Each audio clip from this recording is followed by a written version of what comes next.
Welcome learners to this session of BA Honors English Part 3, Paper 7. The topic today is the novel The Guide by R.K. Naran. Today we'll be taking up lecture 6.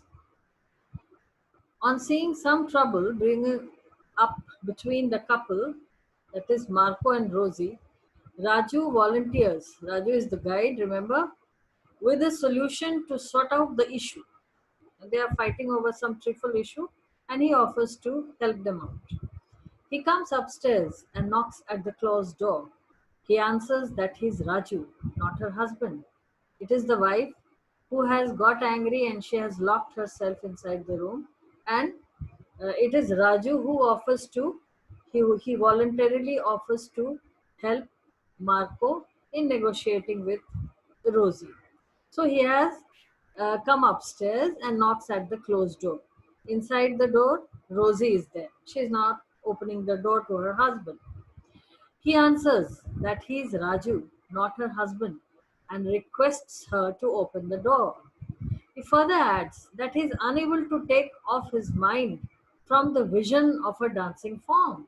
Remember, he has seen her dancing and he reminds her that that posture of hers, that uh, beautiful dance which she was doing, he cannot forget that vision.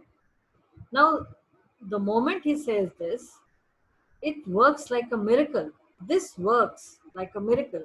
That is, these lines in praise of her dance, it works like a magic. And she opens the door with tearful, bright eyes. She has been crying.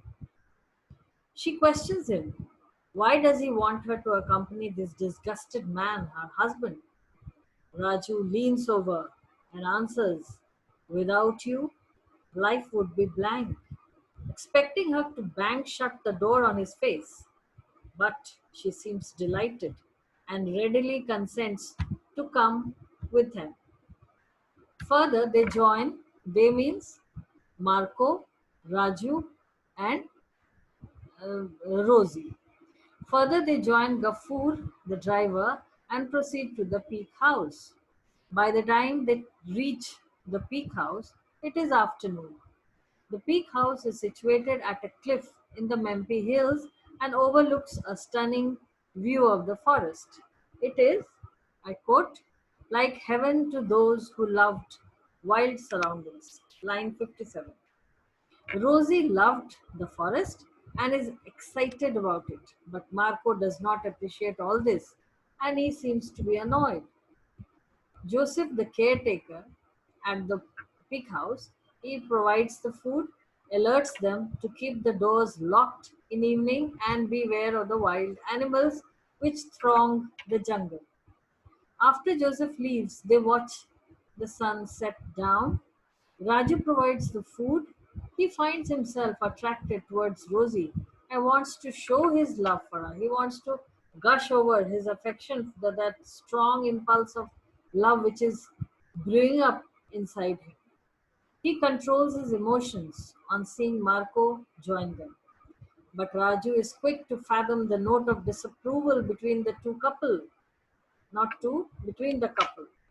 Because couple means already two people. And soon seems to understand why their mornings are so grumpy and sad every day. He has been watching them since they have come to this place.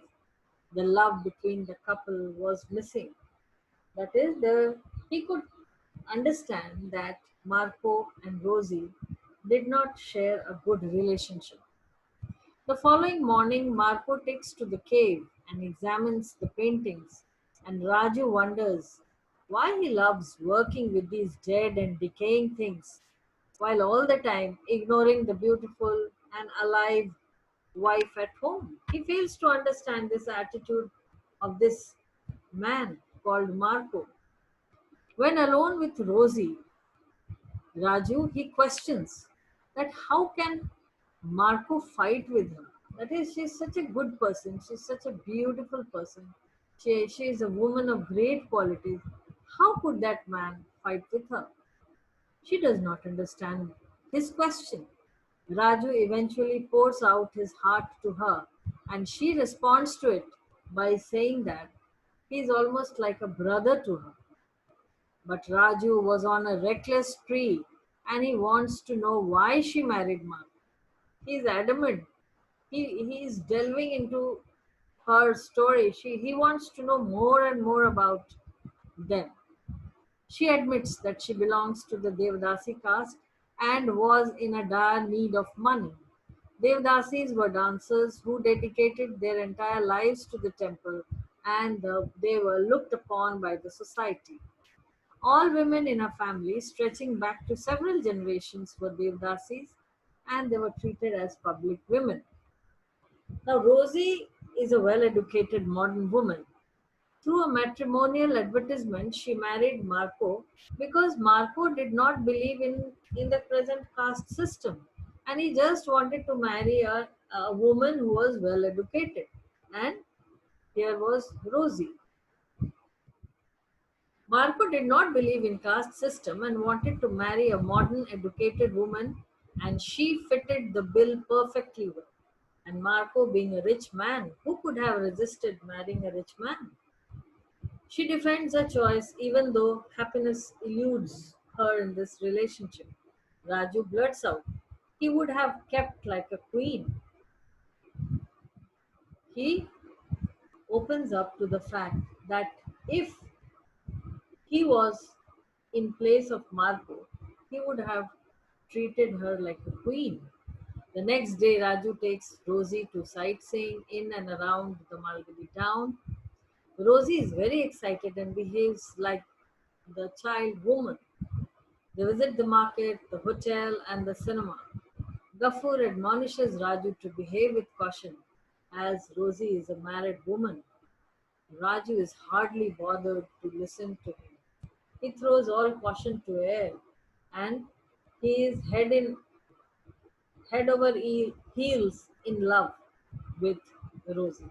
It is to be continued in next session. Thank you.